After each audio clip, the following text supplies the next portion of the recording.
Hello everyone, welcome to Nakshawala an online architect and interior designing firm. So friends, आज की video में हम बात करने वाले हैं, अगर आप अपने घर का कंस्ट्रक्शन करने का प्लान कर रहे हैं और कोई कॉन्ट्रैक्टर अगर आप हायर कर रहे हैं या कोई कॉन्ट्रैक्टर सर्च कर रहे हैं, तो उसके लिए जब आप उसको काम देते हैं, तो जब आप उसके साथ कोई एग्रीमेंट करते हैं, तो एग्रीमेंट करते टाइम आपको किन किन बातों का ध्यान रखना चाहिए, कौन कौन से वो आपके मेन पॉइंट है जो आपको अपने एग्रीमेंट के अंदर मेंशन करवाने चाहिए, उन्हीं के बारे में हम जो है आज की वीडियो के अंदर डिस्कस करेंगे।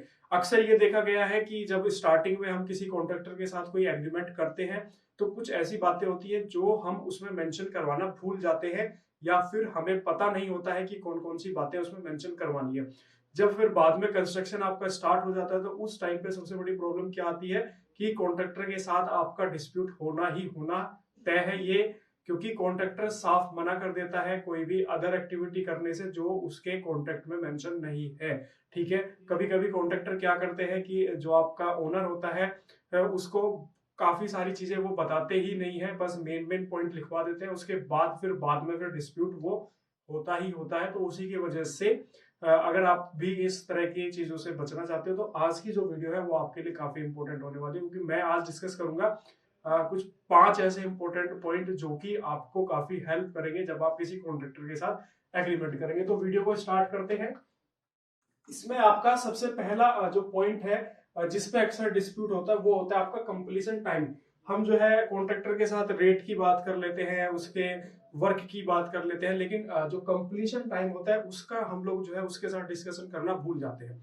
ठीक है, वो वर्बली आपको बता देगा। हम उससे पूछते हैं कि भाई मेरा जो घर है उसको बनने में लगभग कितना टाइम लगेगा, वो आपको ऐसे वर्बली बता देगा कि सर लगभग 1 महीना, वो सर सॉरी 2 महीने, 3 महीने, 4 महीने, जिस भी तरह का आपका वर्क है उसके अकॉर्डिंग एक टेंटेटिव टाइम वो आपको दे देगा। लेकिन क्या होता है कि कॉन्ट्रैक्टर कभी एक साइड पे तो वर्क करता नहीं है, मल्टीपल साइट एक साथ एग्जीक्यूट करता है, तो वो आपका हर एक साइट को इसी तरीके से डिले कर देता है, क्योंकि वो सारी साइटों पे उसको टाइम देना होता है। तो आप सबसे पहले टाइम कंप्लीशन टाइम जो है उसके अंदर जरूर मेंशन कराएं, क्योंकि जो आपका कंस्ट्रक्शन होता है, कंस्ट्रक्शन आपका डायरेक्टली प्रोपोर्शनल होता है, आपका कंस्ट्रक्शन का जो रेट होता है वो आपका डायरेक्टली प्रोपोर्शनल होता है आपका टाइम के। टाइम जितना आप इंक्रीज करोगे, आपकी जो कंस्ट्रक्शन की कॉस्ट है वो भी आपकी इंक्रीज होती हुई चली जाएगी। तो इसलिए कंप्लीशन टाइम जरूर मेंशन कराए। अगर आपका 1000 स्क्वायर फीट का प्लॉट है और आप G+1 G+2 बना रहे हो, तो 3 से 4 महीने में उसका वर्क कंप्लीट हो जाना चाहिए।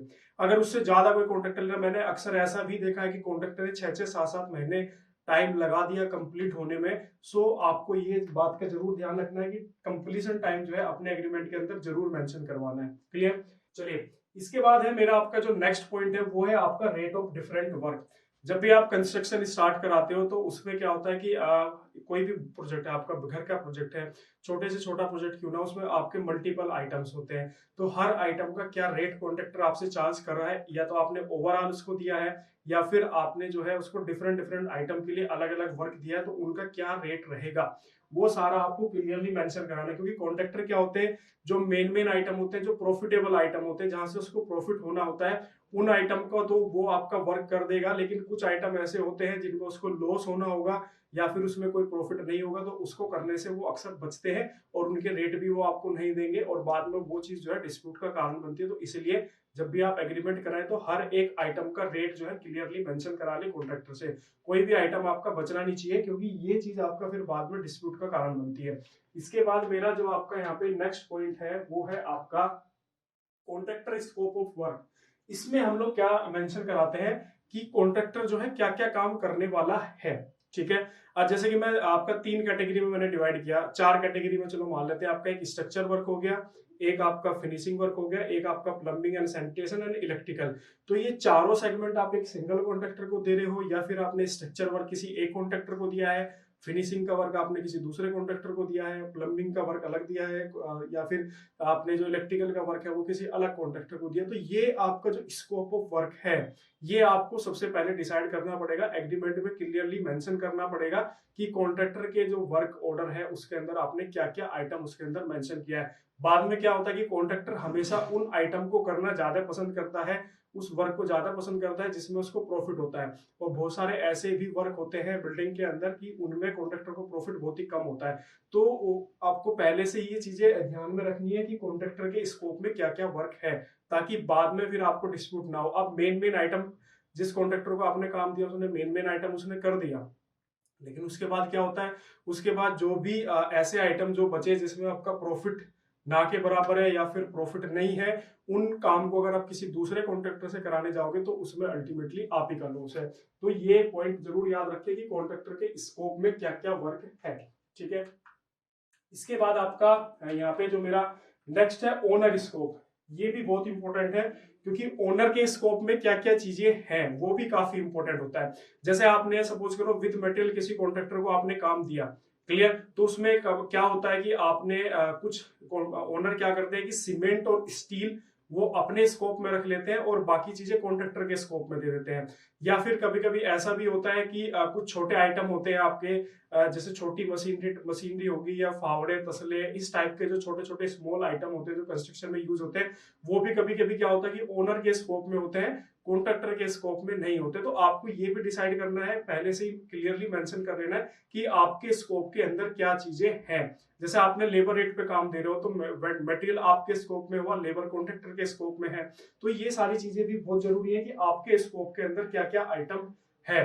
क्लियर हुआ, क्योंकि कभी बाद में फिर ये चीजें थोड़ा डिस्प्यूट का कारण बन जाती है कि कॉन्ट्रैक्टर बोलता है कि ये तो आपके स्कोप में था, आप बोलोगे ये तो कॉन्ट्रैक्टर के स्कोप में था।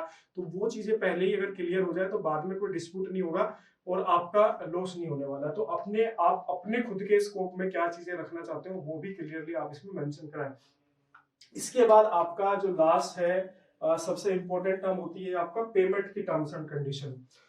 ये सबसे इंपॉर्टेंट होता है, अक्सर इसी बात को लेकर जो है डिस्प्यूट होता है। तो सबसे पहले अपना जो पेमेंट की टर्म्स कंडीशन है वो क्लियरली मेंशन कराएं कि कोई कुछ कॉन्ट्रैक्टर ऐसे होते हैं कि जिनको आपको कुछ मोबिलाइजेशन के लिए साइट स्टार्ट करने के लिए एडवांस पेमेंट करना होता है, 5%, 10%। कुछ कॉन्ट्रैक्टर ऐसे होते हैं कि वो आपका एडवांस पेमेंट नहीं लेते हैं, वो जैसे जैसे आपका वर्क एग्जीक्यूट होता है उसी स्टेज में वो आपसे पेमेंट चार्ज करते हैं। जनरली एडवांस पेमेंट जो है वो आपका विद मटेरियल के केस में ज्यादा चलती है, क्योंकि कॉन्ट्रैक्टर को साइट स्टार्ट करने के लिए स्टार्टिंग में मटेरियल परचेस करना होता है, तो ओनर उसको कुछ परसेंट, 10%, 15%, 5%, अलग अलग स्टेट वाइज या फिर अलग अलग कॉन्ट्रैक्टर वाइज भी ये वेरी करता है, तो उसको ये पेमेंट दिया जाता है 5%, 10%, ताकि वो साइट को मोबिलाइज कर सके। तो पेमेंट की टर्म्स कंडीशन भी बहुत इंपॉर्टेंट है और ये हमेशा स्टेज वाइज चलती है, ये भी आपको याद रखना है। ठीक है, जो भी आपकी पेमेंट की कंडीशन होती है वो आपका स्टेज वाइज होती है। जैसे कि फर्स्ट स्टेज आपका क्या है, फर्स्ट स्टेज है आपका फाउंडेशन, ये आपका फाउंडेशन का पार्ट होता है फर्स्ट स्टेज। तो फाउंडेशन तक, अप टू फाउंडेशन कितना परसेंट पेमेंट उसको रिलीज करना है वो आप एग्रीमेंट में लिखवाएं। उसके बाद फिर आपका ग्राउंड फ्लोर का क्लियर होने पे, ग्राउंड फ्लोर की स्ट्रक्चर क्लियर होने पे कितना पेमेंट इसको रिलीज करना है।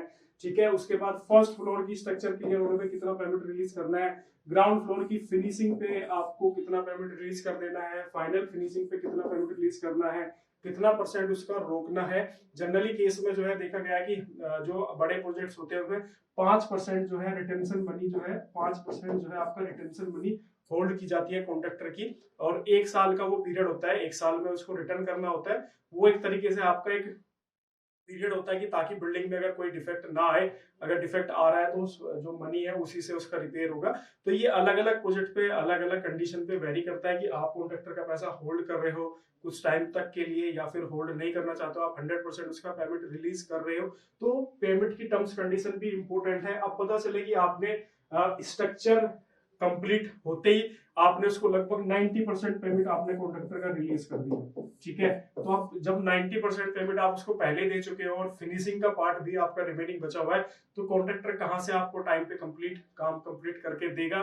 ठीक है, जब आप उसको पहले ही पेमेंट दे चुके हैं तो वो आपकी बात भी नहीं सुनेगा और डिस्प्यूट होने के चांसेस है। तो एक जनरली थंब रूल चलता है कि आपका स्ट्रक्चर वर्क में 50% पेमेंट जो है वो आपका रिलीज कर देना चाहिए कॉन्ट्रैक्टर का और कुछ परसेंट होल्ड रखना चाहिए लास्ट फाइनल फिनिशिंग तक। तो ये सारी टर्म्स कंडीशन जो मैंने आज की वीडियो के अंदर डिस्कस की, काफी इंपॉर्टेंट टर्म्स कंडीशन है।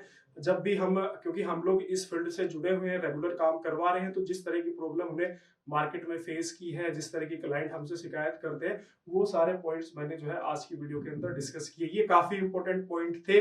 अक्सर इन पॉइंट्स को लेके कॉन्ट्रैक्टर के साथ डिस्प्यूट होता ही होता है। सबसे ज्यादा डिस्प्यूट होता है या तो पेमेंट की कंडीशन को लेकर डिस्प्यूट होता है या फिर दूसरा आपका स्कोप ऑफ वर्क।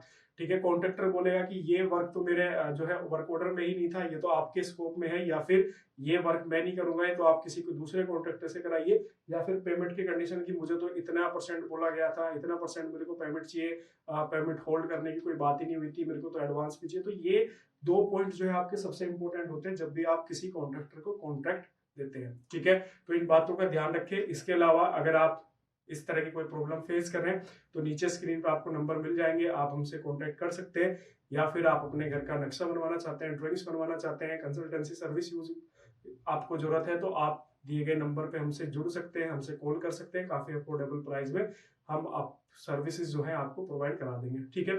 इसके अलावा फ्री इन्फॉर्मेशन के लिए चैनल है हमारा, उसको सब्सक्राइब कीजिए। काफी फ्री इन्फॉर्मेशन हम लोग यहाँ पे अपडेट करते रहते हैं, और जो कि आपको काफी आपकी हेल्प करेंगी, ठीक है। वीडियो को लाइक शेयर करो, चैनल को सब्सक्राइब करो। मिलते हैं आपका नेक्स्ट वीडियो में। Okay, thank you.